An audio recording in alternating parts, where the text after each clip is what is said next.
चलिए अब अगली खबर का रुख कर लेते हैं। खबर आपको बता रहे हैं लखनऊ से ही, जहां आज थम जाएगा चौथे चरण का चुनावी शोर। 13 सीटों पर शाम 6 बजे चुनाव प्रचार बंद होगा। डोर टू डोर प्रचार करेंगे प्रत्याशी। 13 मई को वोट डाले जाएंगे।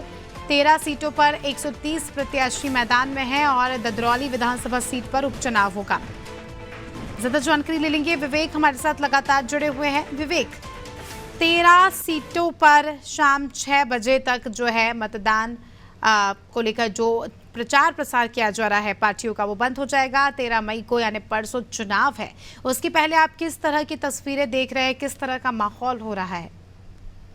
देखिए सुनता, ये चौथे चरण का चुनाव है और देश में अब तक लगभग आधी सीटों पर चुनाव जो है वो खत्म हो चुके हैं। लगभग आधी आबादी ने लोकतंत्र के इस महापर्व में अपनी हिस्सेदारी वोट देकर जो है वो जता दी है। 18वीं लोकसभा का चुनाव है। चौथे चरण में ये चुनाव जो है वो पहुंच चुका है। 13 मई को इसके वोट पड़ेंगे और आज शाम तक चुनाव प्रचार जो है वो खत्म हो जाएगा।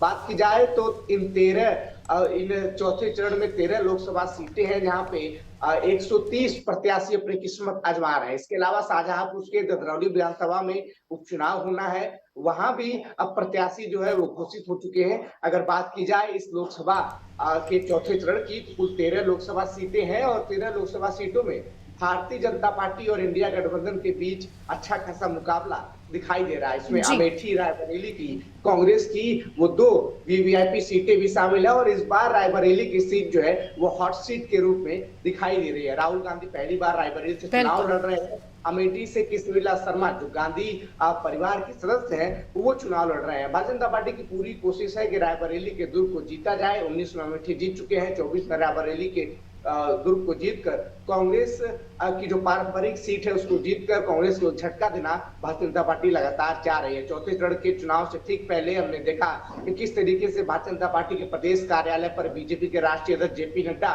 और संगठन के पदाधिकारी मौजूद रहे। तमाम विचार और मंथन हुआ चौथे चरण की सीटों के लिए, साथ साथ रायबरेली की सीटों के लिए तमाम विचार मंथन हुए।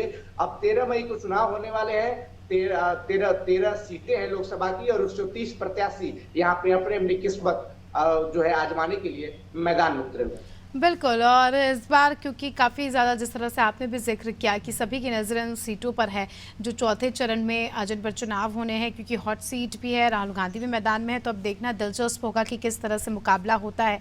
हालांकि दोनों ही दलों के बीच जो है प्रचार प्रसार जमकर हुए, ग्राउंड लेवल पर काम किया गया। अब देखना दिलचस्प होगा जनता के दिल में क्या है। बहुत बहुत शुक्रिया आपका विवेक, हमारे साथ जुड़ने के लिए और तमाम जानकारी के लिए।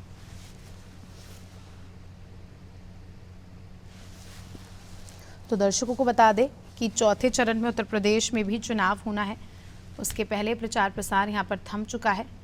आज शाम 6 बजे थम जाएगा और कल जो है डोर टू डोर जाकर प्रचार प्रसार कर सकेंगे प्रत्याशी।